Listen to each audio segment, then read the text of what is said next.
2028ರಲ್ಲೂ ನಾವೇ ಅಧಿಕಾರಕ್ಕೆ ಬರ್ತೇವೆ. ಬಿಜೆಪಿ ತಿಪ್ಪರ್ ಲಾಗ ಹಾಕಿದ್ರು ಅಧಿಕಾರಕ್ಕೆ ಬರಲ್ಲ.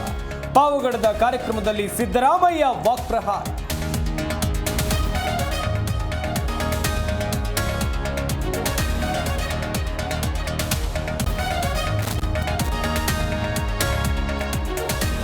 ಧರ್ಮಸ್ಥಳ ವಿಚಾರದಲ್ಲೂ ಬಿಜೆಪಿ ರಾಜಕೀಯ.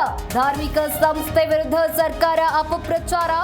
ವೈಫಲ್ಯ ಮುಚ್ಚಿಕೊಳ್ಳಲು ಎಸ್ಐಟಿ ಎಂದ ಅಶ್ವಥ್ ನಾರಾಯಣ್.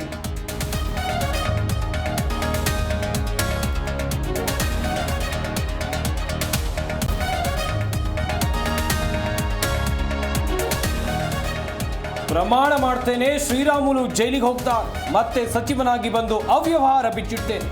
ಬಳ್ಳಾರಿಯಲ್ಲಿ ಮಾಜಿ ಸಚಿವ ನಾಗೇಂದ್ರ ವಾಗ್ದಾಳಿ.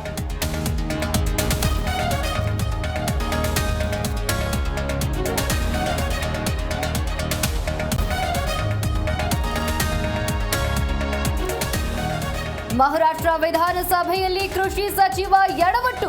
ರೈತರ ಸಮಸ್ಯೆ ಚರ್ಚೆ ವೇಳೆ ಗೇ ಮಾಡಿದ ಮಾಣಿಕ್ ರಾವ್. ಸಚಿವನ ವಿರುದ್ಧ ವಿಪಕ್ಷಗಳಿಂದ ಭಾರೀ ಟೀಕೆ.